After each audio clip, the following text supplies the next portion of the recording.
मैं आपको ये बता दूं कि जिस दिन लालू प्रसाद ने इंडिया गठबंधन के नेतृत्व को बदलने की बात कही थी, कांग्रेस उसी समय सजग हो गई थी। प्रायोजक हैं cancer healer centre, a new beginning. दूसरी बड़ी बात बता दूं कि मेरे पास जो जानकारी है वो ये है कि भले ही तेजस्वी ना बोलते हो, लालू प्रसाद ना बोलते हो, लेकिन उनके इर्द गिर्द के नेता बोलना शुरू कर दिए थे कि इस बार कांग्रेस को 70 सीटें नहीं मिलेगी। और यह मैसेज कांग्रेस नेतृत्व को पहुंच चुका था कि 70 सीट नहीं देने जा रही है कांग्रेस, आरजेडी, और इस बार आरजेडी हमें और भी कम सीटें देंगी, यह अच्छा नहीं होगा पार्टी के लिए। तो कांग्रेस का शीर्ष नेतृत्व इस बात से भी नाराज था। और तीसरी बड़ी बात कि कांग्रेस शीर्ष नेतृत्व को यह समझ में आ चुका था कि अगर 2029 की तैयारी करनी है तो हमें अपने ट्रम्प कार्ड ढूंढने पड़ेंगे, ऐसे ट्रम्प कार्ड जो कि हमें अगड़ी जाति को भी जोड़ सके, ऐसा ट्रम्प कार्ड जो हमें मुसलमान को भी साथ सके, ऐसा ट्रम्प कार्ड जो हमें दलितों में भी पैठ करा सके, और साथ ही साथ हमारा यह प्रयास जरूर होगा कि लालू से संबंध खराब ना हो, आरजेडी से संबंध खराब ना हो, पर उनकी मेहरबानी से राजनीति करना हम बंद करें, नहीं तो हम 2029 के बारे में कुछ सोच नहीं सकते। सुदीप प्रताप सिंह, आपको क्या लगता है? क्योंकि सारे स्टेप्स कांग्रेस के तरफ से जो उठाए गए हैं वो आरजेडी को बिल्कुल नागवार गुजरा है। आरजेडी का शीर्ष नेतृत्व यह मान रहा है कि कांग्रेस अब आरजेडी को ही कट टू साइज करने में लग गई है।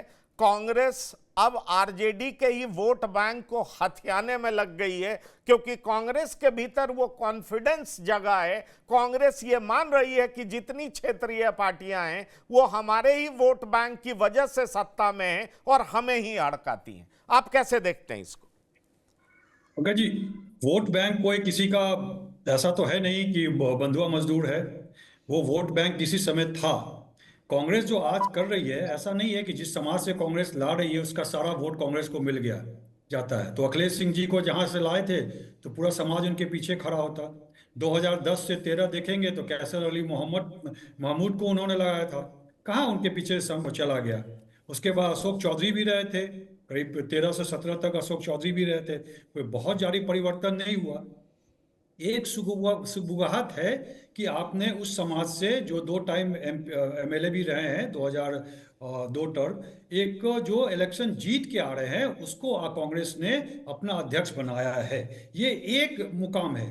देखिए, कन्हैया कुमार के बल पे, और कन्हैया, जैसा आपने बोला कि बिहार का इलेक्शन जीत जाए, ये संभव नहीं है। आप जो अभी अभी आपने ही बोला कि जो भी कन्हैया कुमार का है वोटर है, जो उनको पसंद करता है, वो सब मुस्लिम समाज से है, सीमांचल से है। तो एक ही वोटर को सारे व्यक्ति पसंद कर रहे हैं, सारे नेताओं को पसंद कर रहे हैं, वो एक ही वोट बैंक है ना।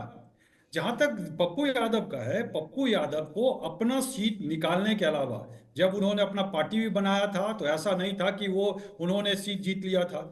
पप्पू यादव अपना सीट निकाल लेते हैं, लेकिन इसका मतलब ये नहीं है कि यादव के वो बहुत बड़ा लीडर हैं और तेजस्वी प्रसाद यादव की जगह पे यादव उसको लीडर मानेंगे, ऐसा मैं नहीं देखता हूं। मैं कोसी क्षेत्र से आता हूं, मुझे नहीं इस तरह का लगता है। और आप जान चुके हैं मधेपुरा से भी चुनाव वो हार चुके हैं, एक बार भी पूर्णिया से जीते हैं। एक है उनका बड़बोलापन है, उनकी भाषा देखिए। अभी मैं कहीं सुन रहा था, वो बोल रहे थे कि फॉरवर्ड तो माउथ वॉश है। अब पता नहीं उनका माउथ वॉश या इंग्लिश की क्या जानकारी है। तो इससे बहुत ज्यादा कुछ हो जाए वो मतलब नहीं है। बहुत से बहुत ये कह सकते हैं कि एक शुरुआत है।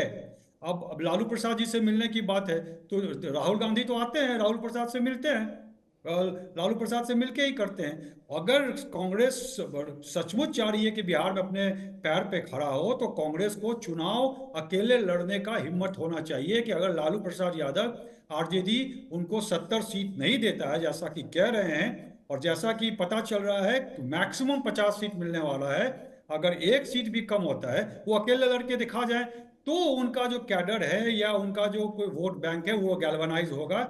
वरना सिर्फ अध्यक्ष बना देने से, एक दो नेता को खड़ा कर देने से, और कन्हैया कुमार के आज के तारीख में तो बिहार में कोई भी प्रभाव नहीं है। यात्रा कर रहे हैं लेकिन उनका इमेज कैसा है वो आप जानते हैं। उनके पीछे एक बहुत बड़ा हिस्टोरिकल बैगेज है और अभी तक बिहार समाज उनको स्वीकार नहीं किया है। प्रायोजक हैं cancer healer centre, a new beginning.